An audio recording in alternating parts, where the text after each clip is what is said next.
Under the bright lights of Miami, the World Cup quarterfinal delivers a high-stakes encounter that few predicted. For Norway, a win tonight means reaching the semifinals for the first time in their history. For England, it represents a necessary step toward ending a championship drought that has lasted 60 years. The Norwegians arrive with massive momentum.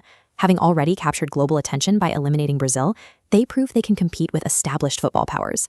England's journey has been more grueling. After narrowly surviving a tense round of 16 match against Mexico, they carry the heavy expectations of a nation that views anything less than a trophy as a failure. This creates a unique psychological battle. Norway plays with the fearlessness of a team that has already exceeded its goals, while England deals with the persistent pressure of being the tournament favorite. Norway's offensive strategy revolves around Erling Haaland. He operates as an overwhelming physical presence, a striker capable of bullying entire defensive lines with his size and speed. The supply line for that attack is managed by Odegaard.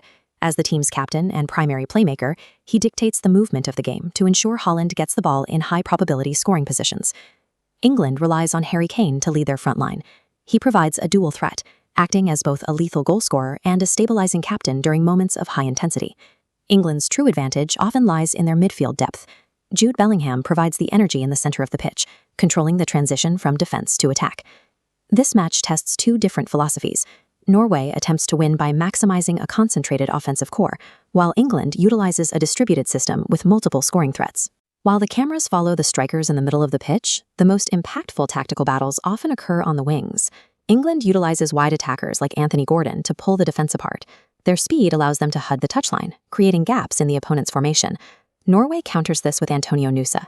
He is a direct, explosive winger whose primary role is to disrupt the defensive structure through quick, isolated runs.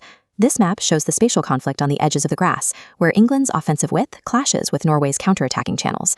When a fullback joins the attack, they leave exposed space behind them. Both teams focus on exploiting these gaps to create clean looks. The team that wins these sprints along the touchline will effectively control the supply line to their respective strikers. Beyond the players, the local environment acts as a disruptive force. The extreme heat and humidity of Miami place a massive physical demand on every athlete on the field. This climate takes a severe physical toll. High-intensity sprints become increasingly difficult as the match progresses, draining the energy reserves of even the most conditioned players. As physical fatigue sets in, cognitive performance begins to decline. Tactical discipline often wavers late in the game, as players struggle to maintain their focus under extreme exertion. The intricate plans of both managers eventually give way to a battle of attrition.